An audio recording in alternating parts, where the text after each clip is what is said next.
Tarih bazen tek bir anla değişir. Bir karar, bir eylem, bir söz, bir protesto ve tüm dünya o anın sonuçlarına göre şekillenir. Gandhi'nin tuz alırken uzanan eli, Rosa Parks'ın otobüste yerinden kalkmayı reddettiği o an, Tiananmen meydanında tankların önünde korkusuzca duran genç adam. Hepsi aynı hikayenin parçaları.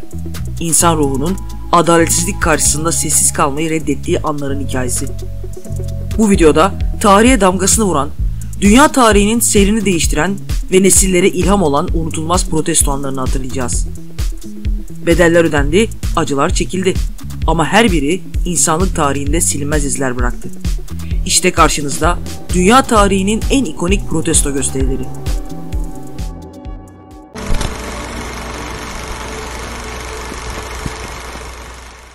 Yıl 1955, Montgomery, Alabama. Güney eyaletlerinde beyazların üstünlüğünü savunan Jim Crow yasaları hala yürürlükte. Siyahlar ve beyazlar aynı mekanda yemek yiyemez, aynı okula gidemez, aynı musluktan su içemez, aynı otobüste yan yana oturamaz, hatta bazen aynı kaldırımda bile yürüyemez. 1 Aralık günü Montgomery'de sıradan bir otobüs seferi yapılmaktadır. Bütün gün çalışmaktan yorgun düşmüş 42 yaşındaki terzi Rosa Parks evine dönüyordur. Otobüste siyahlar için ayrılan koltuklar dolduğunda yasalar gereği beyazlara yer vermesi beklenir. Şoför yanına kadar gelir ve emreder, kalk. Ama Rosa Parks başını sallar ve sakin bir şekilde hayır der. İşte o an bir kadın yalnızca tek kelimesiyle devlete karşı çıkmıştır. Aklında büyük bir direniş ya da boykot başlatmak yoktur. Sadece uğradığı ayrımcılığa artık tahammülü kalmamıştır. O akşam gözaltına alınır. Ama o otobüs koltuğunda asla yalnız değildir. Bu küçük gibi görünen direniş Montgomery'de büyük bir kıvılcıma dönüşür. Karar alınır. Artık hiçbir siyah otobüse binmeyecektir. Halk işe, okula, kiliseye yürüyerek gider. Günler, haftalar, aylar boyunca. Tam 381 gün boyunca insanlar adım adım direnir. Kışın ayazında, yazın sıcağında. Boykot büyürken bu mücadelenin içinden genç bir rahip yükselir. Dr. Martin Luther King Jr. Alabama'da başlayan bu boykot, Amerika'nın ırkçılıkla yüzleşmesini sağlayan uzun ve zorlu bir yolculuğun başlangıcı olur. Rosa Parks'ın hayırı ile başlayan mücadele yıllar içinde ulusal bir harekete dönüşür. Ve 1963'te insanlık tarihinin en kitlesel protestolarından biri gerçekleşir. Washington yürüyüşü. 28 Ağustos günü 250 binden fazla insan Lincoln anıtına doğru yürür. Talepleri nettir: İş, eşitlik, adalet. Ve o gün Abraham Lincoln'un anıtı önünde tarihe kazanacak o unutulmaz konuşma yapılır. I have a dream, yani bir hayalim var. Dr. King binlerce kişiye şöyle seslenir: Bir hayalim var. Gün gelecek 4 küçük çocuğum derilerinin rengine göre değil, karakterlerine göre değerlendirildikleri bir ülkede yaşayacaklar. O günkü sözler sadece bir konuşma değil, evrensel bir umut çağrısı haline gelir. Bu konuşmadan yalnızca 1 yıl sonra Amerika Birleşik Devletleri'nde Sivil Haklar Yasası kabul edilir. Hukuken eşitlik sağlanır. Ama bu sadece bir başlangıçtır. Rosa Parks'ın o akşam otobüste söylediği o sade ama sarsıcı hayır, bize bir bireyin cesaretiyle bir toplumu değiştirebileceğini hatırlatıyor.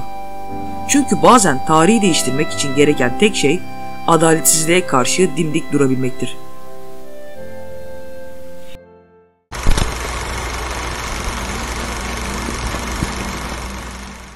...1930 yılının serin bir Mart sabahı. 61 yaşındaki Mohandas Karamchand Gandhi ya da halkın deyimiyle Mahatma, yani Yüce Ruh, Sabarmati aşramından 78 gönüllüyle birlikte sessizce yola çıktı. Önlerinde 390 kilometrelik zorlu bir yürüyüş vardı. Hedefleri denize ulaşmaktı. Ama asıl amaçları çok daha büyüktü. Bu basit yürüyüşle İngiliz İmparatorluğu'nun otoritesine meydan okumak. O dönem Hindistan'da tuz üretmek ve toplamak yasaktı. İngiliz sömürge yönetimi bu temel ihtiyaç maddesi üzerinde mutlak bir tekel kurmuştu. Kendi kıyılarındaki denizden tuz almak bile Hint halkı için yasa dışıydı. Milyonlarca insan ağır vergilere mahkum edilmişti. 24 gün süren yürüyüşün ardından 6 Nisan sabahı Gandhi denize ulaştı. Eğildi ve bir avuç tuz aldı. İngiltere'nin yasakladığı bu tuz Hindistan'ın kendi toprağından, kendi denizindendi.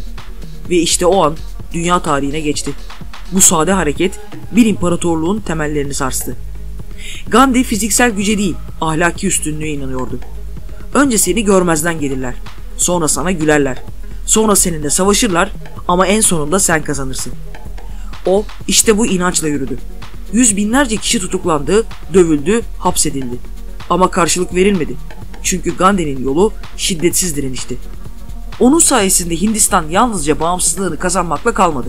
Gandhi, dünyaya bambaşka bir direniş biçiminin de mümkün olduğunu gösterdi.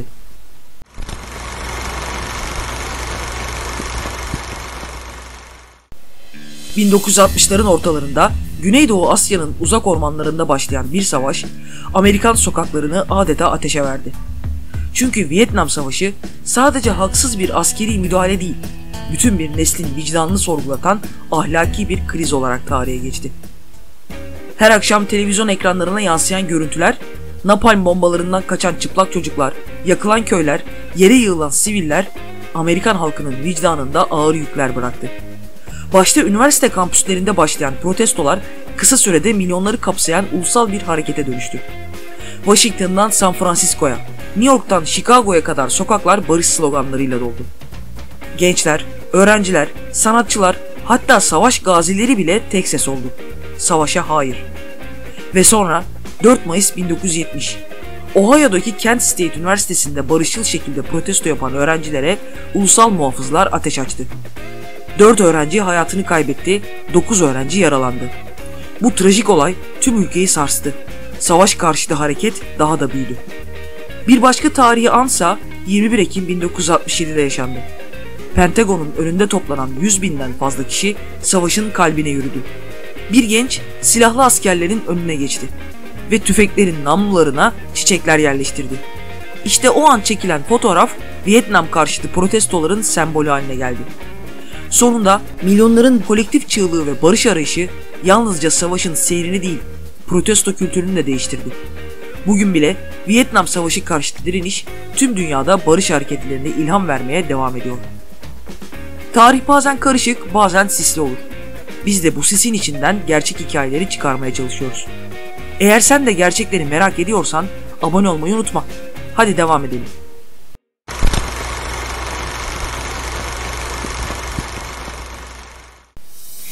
...1968... Dünya gençliğin sarsıcı çığlığıyla uyanıyor. Paris'ten Pırağa, Tokyo'dan Meksiko City'ye, Berlin'den İstanbul'a. Üniversite kampüsleri, sokaklar, meydanlar birer direniş alanına dönüşüyor. Sadece savaş karşıtlığı değil, özgürlük arayışıydı bu. Bir nesil sözünü söylemek için ayağa kalktı. Fransa'da Mayıs 1968. Sorbonne Üniversitesi öğrencileri eğitim sisteminin katılığına ve toplumsal eşitsizliğe karşı isyan başlattı. Barikatlar kuruldu, üniversiteler işgal edildi. Ancak bu sadece bir öğrenci eylemi olarak kalmadı. Kısa sürede 10 milyon işçi greve gitti. Ülke adeta durdu.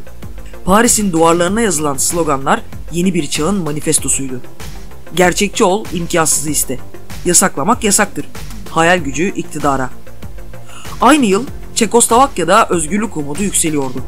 Prag Baharı olarak bilinen reform hareketi Sovyet tanklarının sert müdahalesiyle bastırıldı. Binlerce kilometre ötede Meksika'da öğrenciler demokratik reformlar için yürüyüşteydi. Ancak 2 Ekim'de Tlatelolco meydanında toplanan kalabalığa ateş açılmasıyla tarihin en trajik anlarından biri yaşandı. Yüzlerce genç yaşamını yitirdi. Amerika Birleşik Devletleri'nde ise Kolombiya Üniversitesi'nden Berkeley'e kadar kampüsler birer protesto merkezine dönüştü. Vietnam Savaşı, ırkçılık ve üniversitelerin askeri endüstriyel sistemle kurduğu bağlar gençliği ayağa kaldırdı. 1968 öğrenci hareketi belki hükümetleri devirmedi ama fikirleri dönüştürdü. Cinsiyet eşitliği, çevre bilinci, bireysel özgürlükler ve otoriteye karşı sorgulayıcı duruş bu gençlik dalgasının bıraktığı en büyük mirastı. Bugün bile dünyanın dört bir yanındaki toplumsal hareketler 1968'in o asi ruhunu taşıyor.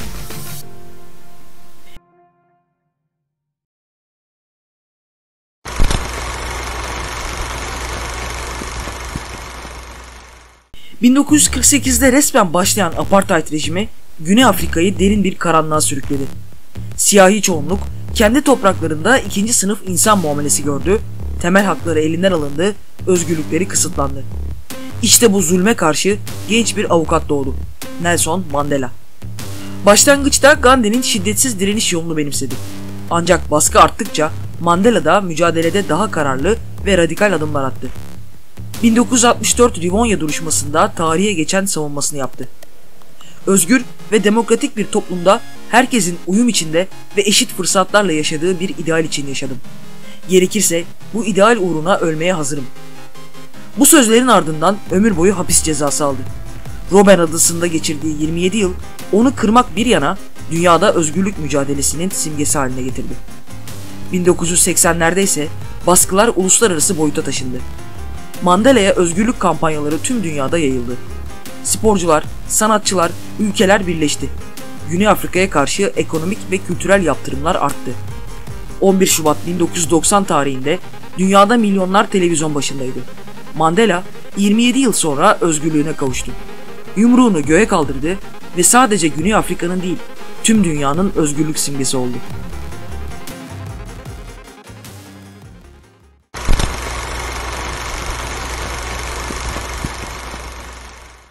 ...1989 baharında Çin'in kalbinde Pekin'deki Tiananmen Meydanı'nda bir öğrenci hareketi filizlendi.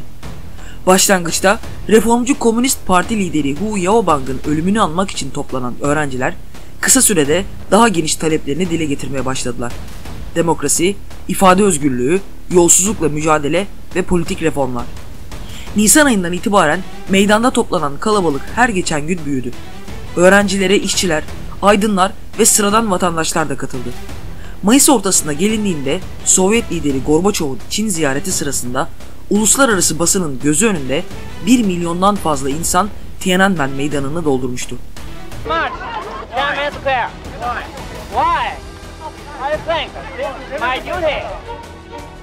Fakat 3 Haziran gecesi Çin hükümeti sabır taşının artık çatladığına karar verdi.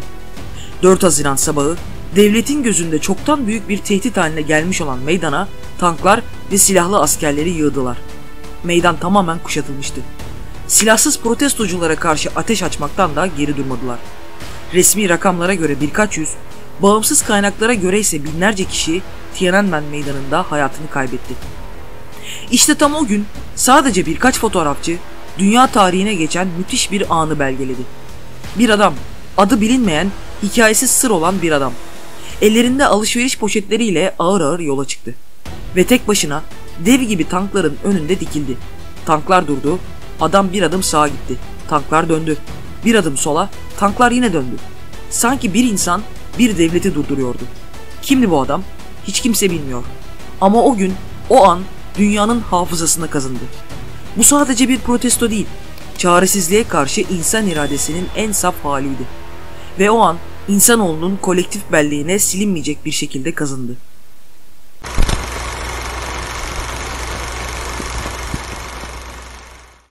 Şimdi zamanda biraz geri gidiyoruz. 27 Mart 1973. 45. Akademi Ödülleri Gecesi. Marlon Brando, The Godfather filmindeki efsanevi performansıyla en iyi erkek oyuncu seçilmiş. Gözler büyük bir alkışla sahneye çıkmasını bekliyor. Ama Brando gelmiyor. Onun yerine sahneye genç bir kadın çıkıyor. Geleneksel apaçi kıyafetleri içinde kararlı bir yüz ifadesiyle. 26 yaşındaki yerli aktivist Sachin Littlefeather. Littlefeather mikrofonun başına geçiyor ve milyonların gözü önünde Brando'nun bu ödülü reddettiğini açıklıyor. Neden mi? Çünkü Hollywood Kızılderilileri yıllardır aşağılayıcı biçimlerde tasvir ediyor. Ve o sıralar Wounded Knee'de Amerikan yerlilerine yönelik ciddi bir baskı ve çatışma yaşanıyor. Littlefeather bu büyük gecede bu acılara dikkat çekiyor. Salonda bir anda sessizlik. Alkışlayanlar da var, yuhalayanlar da. Ama artık hiçbir şey eskisi gibi olmayacak.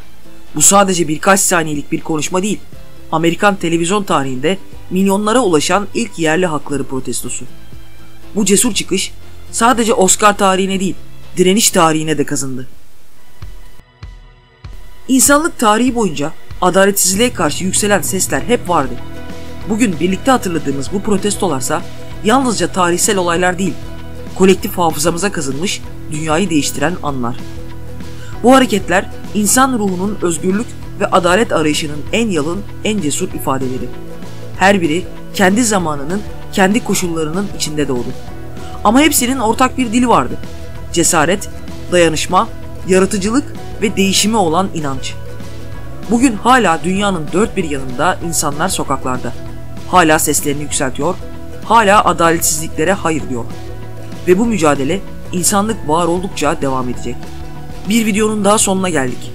Ama unutmayın, tarih sadece güçlülerin değil, cesur olanların da hikayesi. Ve bazen, gerçekten bazen, tarihi değiştirmek için gereken tek şey, adaletsizliğe karşı hayır diyebilme cesareti.